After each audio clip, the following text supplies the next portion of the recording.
Hello, the internet. It is Saturday, the 2nd of March, 2019. Today I'll be live for 19 minutes. Welcome back to the live stream. Wow, what a couple of days. First of all, thanks to the chat. We have Mark Ensby up there very early. He says he can't be here for the whole stream, or he can't be here for the stream, but he wanted to pop in and say hi. He'll watch the replay. Thanks for that, Mark. Tim Arskog in the house, YouTube up in the house, Adelaide Crows are the best, Barry's Views, Glenn Phillip and CL Furlong. Thanks everybody for jumping in nice and early there to say hello. I do appreciate it. Now look, I don't want to delve too deeply into the events of this week. It's been an absolute shit fight, to be honest, since that stream went up and since the crap that's gone on since then. It's been a pretty negative experience. I mean, I've got a threatening legal letter from one person. I'm sure you can imagine who that might be. I've got a request to remove the video entirely from existence. It just seems like a whole lot of ridiculousness, considering, I mean, I thought the stream was fine. I thought it was a great conversation, great examples, great questions. I thought Jay did a fantastic job explaining himself. Just because my opinion differed to him doesn't make my opinion right, doesn't make his opinion right. It was a difference of opinions. Faffy Day in the house. G'day, buddy. Thanks for joining in. Happy Canadian. Thanks, man. So look, I don't want to dig too deep into it, but if you haven't seen that stream, I put a link in the description in the chat right now. You can go and have a look. That's where we're at. Like right now, it just seems like this thing has split up the community.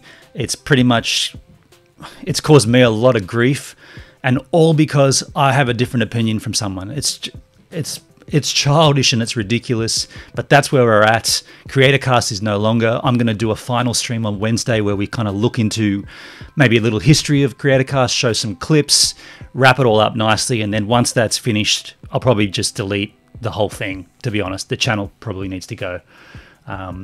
Yeah, YouTube says it's sad that CC ended the way it did. It's sad that it ended in a bullshit style. It is. It's crap. It's a whole lot of crap. By the way, I've realigned my stream setup here so that my chat television was behind the mic, and I was like trying to see who's there, and so now I just put it back on that side. So that's that, I suppose. Like I'll happily engage in that to chat about it if you want, but I don't really want to talk about it. I think it's done. I think as far as it's gone now, I think that's so stupid to where we're at now. I think it's just crazy. But while that's been happening, there has been some positive, some good. Welcome to episode 16 of Outdoor Man with a Van.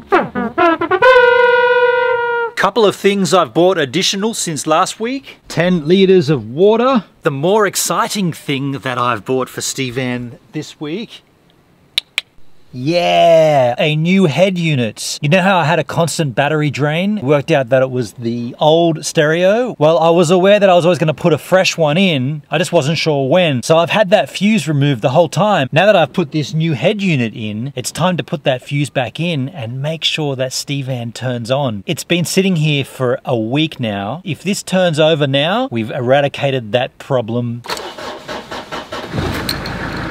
Yeah. You've no idea how happy that makes me. Now all I've got to do is choose the music that I want to listen to while I'm driving. So while I do that, you can go back to the live stream. Pretty stoked on that. Pretty happy that that's resolved my battery issues. I've got tunes up in the house, can cruise along. Can't really hear them because the actual van itself is so noisy, but can turn it up a little bit. Mark the Traveller, hey Bron, hey bro, I think you meant. G'day for jumping in, thanks very much. Stevan is looking good, says the Happy Canadian. Yeah, totally. Edie Murphy, yeah, Stevan. Head unit looks legit. It was actually a strange fit to get that thing in. The Delica is a Japanese model, obviously, and the sizing, even though it was a 2-din, it wasn't actually 2-din, it was 2 Chinese din. So that didn't, I had to get like a trim that goes around it. Can't tell it's a shop prop. Not sure what a shop prop is. Stevan, Tim Arscott, lol. So look, let's talk about what we're here to chat about today on the live stream. Good customer service. You know my story about my Rode microphone and then Elgato. If you don't know the story, basically what happened was I had a problem with the Rode microphone and I alerted the company to the fact, and they said, okay, no worries, ship that back to us and we'll ship you a replacement. It sounds like something's gone wrong. And I said, well, that's not going to really work for me because I'm a daily vlogger, so I need the microphone every day. And Rode straight away said, oh, okay, no worries. We'll ship you the new one. When you get it, swap it out, then ship the old one back. The honesty system. And that worked perfectly. So we did that. Then I had an issue with my Stream Deck from Elgato, the thing that I'm using right now to control this stream. Same situation. I said, I need it. Like they said, it's going to be a 2.5 week turnaround. Got to go to India. So I said, well, I kind of need it. So what are we going to do? And they said, unfortunately, that's our policy. We need the old one back first, which is totally within their rights. That's the way that business works. I'd never expected them to do what they did. But after enough talk back and forward, I made a video. I didn't send them the video. I just made the video. They ended up coming to the party and saying, look, we'll ship you a new one. You do the honesty thing and ship us the old one back once you've received it. That's 2 examples of great customer service. And by the way, Elgato haven't even sent me the new shipping details for the other one. So I've still got both of them here. Elgato, send me that thing and I'll flick it back to you. So I put the call out to the chat. Have you guys got examples of good customer experience and how's that worked for you? And we did get a couple here throughout the week. Have a look at this one here from Mark the Traveler, who's in the house right now. He said, hey, give some minutes. Southwest Airlines, which is a US airline that flies to places in the States and some other places in the Caribbean, he had an issue with one of his flights. It was an error that happened on their site with the city he wanted to go to, and they gave him a voucher for another trip and a refund. Now, Mark, in the house, can I ask you, did they give you a full refund or just a slight refund? Because that kind of makes a huge difference. If you got a full refund plus another trip, that is incredible. Yeah, Dad's Piranha's in the house. Thanks for jumping in, man. It's not often that we can see you here. That's good, man. Thank you. Oh, we're seeing some dropped frames there. That's not cool. So yeah, that's Mark the Traveler's experience. We do have another one here from Clintos. He says, he's an Australian in Adelaide. He says, Pepper's in Adelaide, a place I've been to. Said there was a curtain broken in his room, so they upgraded us to a deluxe spa suite for 3 nights. And he said he'll highly recommend that hotel. This is the key here. If you get treated well, you will then recommend that to your friends, and therefore their business will get bigger and bigger and bigger. Now, this one comes in from the Facebook machine. This one's from Michael John Mathis. Now, he says, I just experienced possibly the very best customer service of all time. A few weeks ago, I accidentally left my beloved Warby Parker reading glasses on the Acela. Now, I don't know what the Acela is, but you'll see in a minute. It's obviously a train. He says, annoyed, I bought myself another set, identical, the following day. And then today I received an unexpected package containing not 1, but 2 pair of these same reading glasses. A copy of On the Road by Jack Kerouac and the following note. Hi, Michael, this might be odd, but you sat across from me on the train ride from New York City to Boston a few weeks ago and left your glasses on the train. As luck would have it, I happen to be the CG of Warby Parker, and there is nothing I like more than a good mystery. I hope these find you in good health. Also, we noticed your lenses were scratched, so we made a fresh pair. So now, look, that's got to be said that could well be a public relations stunt. That might have just been... We don't know. It sounds a little bit too good to be true that he happened to be sitting across from the CG. What is the CG anyway? Are you guys seeing buffering? I'm not seeing a buffer here. That's... Okay. Laggy. They gave me a full refund. So Mark the Traveler says they gave me a full refund. That's really cool, man. Really cool to know. It's okay, Benon. It's the Matrix refreshing itself. Now I'm watching the stream here, and I'm not seeing any issues. Are you? Who's seeing buffering? Because that's not cool. And Tim Arskog says he's in Melbourne, and they are crap, replacing badly cut or sewn jeans. Mark the Traveler says the Acela is Amtrak train for Amtrak. Okay, that makes sense. Yeah, we don't. I mean, that was a local message that I didn't really understand, but. The story's clear. So then I dug into YouTube to see if I could find any possible scenarios where people have had a pleasant experience a good customer service experience. And I found this one from a woman by the name of Anita Beata. And this is a little quick video from her. Check this out. So, I had the wrong shoes on for tonight's event, since it was a standing event, and I was suffering as hell for the beauty. And so she's wearing high heels. And then I was taking them off, and this nice gentleman from Westin comes and he said, I saw you suffering. It's pretty nice. And I brought these for you. And look what he gave me. Look, slippers. So it was like heaven. The example there is that she had sketchy shoes on during an event at a hotel, and the hotel manager came in and said, we'll give you a set of slippers. Now that's a tiny little thing that can make make someone's stay all the while better, and therefore they will recommend. By the way, when I'm playing a YouTube clip, there's always going to be some buffering. This is an NDI scan converter. It's supposed to be fluid, but there's always buffering on that. So I hope that that's just an issue that you see when you see a YouTube embed in my stream. Otherwise, we should be good to go. And yeah, a bit of buffering here, probably due to high winds. It is actually quite windy out there this morning. Some buffering earlier. I think it's subsided. Okay, that's cool. This is probably just an issue that we're going to have to sometimes deal with due to my 4G connection, because it's never going to be rock solid. Now, this customer service thing, this does lead into what businesses, what they should be thinking and how they should be responding to these kind of situations. In my mind, correct me if I'm wrong in the chat, but I think that the customer should come first.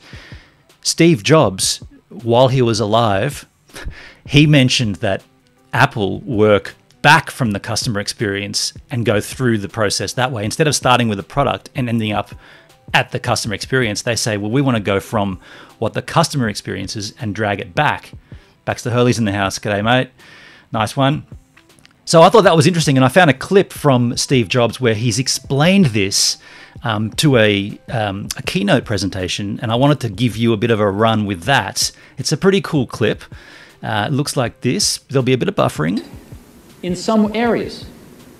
I'm sure that there are some things OpenDoc does, probably even more that I'm not familiar with, that nothing else out there does. And I'm sure that you can make some demos. That's stalling, isn't it? Maybe a small commercial app that demonstrates those things. Better. The hardest thing is, how does that fit in to a cohesive, larger vision that's going to allow you to sell $8 billion, $10 billion of product a year? Yep. And one of the things I've always found is that you've got to start with the customer experience and work backwards to the technology. Bingo. You can't start with the technology and try to figure out where you're going to try to sell it. And I've made this mistake probably more than anybody else in this world. All right, so we just don't need to watch the whole thing, but I think that's a very valid point. No matter where you fall on the Apple versus Samsung, Android versus iOS, whatever your argument is, doesn't matter, but I think the point is very valid. You need to work on what the customer experiences, their relationship with your product, to be able to come back and figure out how that product can best fit in with the customer. I think Steve Jobs had something very, very solid there. Let's have a look in the chat. Baxter Hurley saying the 9th of March. Are you uploading? Yeah, okay, so the next upload to Pockmorn will be the 9th of March. Faffy Day is a friend of Baxter's, and that's why they're in the house chatting. I'm going to give you a shout out on one of my videos I'm going to make. Is that at Pockmorn or is that at me, Mark the Traveller? Barry's views from the UK. What's your weather looking like over there, man? I love your daily Good Morning World posts on Facebook. Tim Arkskog says TPG and Optus tend to have bad customer service. My experience with Optus, 100% pretty negative, I'm going to say. Tim says Apple had bad customer service relating to their Apple Watches with face cracking issues on Series 3. Okay. Oh, and Adelaide Crows are the best. Sorry, Tim. I've never had an Apple Watch, but if anyone else has had one and they want to talk about that, sure, bring it up. Adelaide Crows are the best wanted to ask me, what's the story with the Triple M Rocks Sydney stickers? Now, he's referring back to my, I was going to say Wave a Day, my From the Vault Friday episode where you see a jump ramp, a skateboard ramp, and it's covered in Triple M Rocks Sydney stickers. Now, what happened was, back in the early 90s, my friend Grasler, where we had that jump ramp on his driveway, his mother had to take their, what we used to call the butter box. It was a tiny little van, like a Suzuki. You know those Suzuki vans you see in Japan? They're about this tall. They're tiny. They're like half the size of a regular van. Well, she had to take that in for a service, and it went into a service station that had to then get moved to another service station. And at the time, we don't know for a fact, we think that they used that van between the two service stations to do trips. And they did a trip where they took like a whole truckload of these Triple M Rocks, not just Sydney, but Triple M Rocks Rockdale, Triple M Rocks Annandale, Triple M Rocks Glebe, Triple M Rocks, the whole of the metropolitan Sydney area in separate boxes. They put those boxes of stickers in that van, drove it to the next location to work on the van, and then forgot about the stickers. So when they gave the van back to Mrs. Grasler, Mrs. Jones, she's like, got home with it, and she's like, oh, we got all these stickers. And if you're playing from Australia and you're in Sydney, the stickers were given out on radio stations when whatever area, like I live in Culburra Beach, so I would have been listening and said, oh, I live in Culburra Beach, can you send me a Triple M Rocks Culburra Beach sticker? And then you put it on your bumper of your car to sort of tell everyone else where you're from. So we had this conglomerate of stickers from all over Sydney Metro, and we were cutting them up and making little, like Triple M Rocks your mum, and we just cut them up and put them everywhere. We had there were too many of them. We ended up sticking them. I think we even used them as knee pads at one point. We put them on like cuts and bruises as band-aids, and I think we ended up throwing them away. There were that many of them. Oddly enough, they'd probably be worth a fortune these days. Just checking back in the chat, Barry's View says it's dark and cold. YouTube says worst customer service ever. He's talking about Optus. Yeah, true. Centrelink. Now, if you're not from Australia, Centrelink is the government help. The government, what's the term? Unemployed benefits, underemployed benefits, and they're typically terrible to work with. Someone just subscribed. Chick Bremen 72. Thanks for the subscription. Optus have taken too much help offshore, so Australia is suffering as a result. That's always going to be the case, but it's always cheaper to go offshore with support. Man, it's warm in here this morning. Might need to get some sort of AC up in the house. YouTube says he has a Triple M Rocks Eltham sticker. Seriously, dude? From the day, you still have one? Wow. Happy Canadian says, I found a premix of Canadian Club with ginger ale. I wonder if it'd be similar to Jack Daniels and dry. Yes, Canadian Club is kind of similar to Jack's. It's not quite as nice, but it is definitely a lot nicer than Jim Beam, I'm going to say that. The Racing Gamer says, Optus can yeet themselves out of here. I'm not sure what yeet means. Y-E-E-T. I remember those stickers from the 80s. MM Rocks My Jocks was a favourite. Hey, look, folks, thanks very much for joining the chat today. It's been an interesting one. I'll see you on CreatorCast on Wednesday for a finale. Hopefully we can have a better experience than ever before and say, oh, that's we're out of time.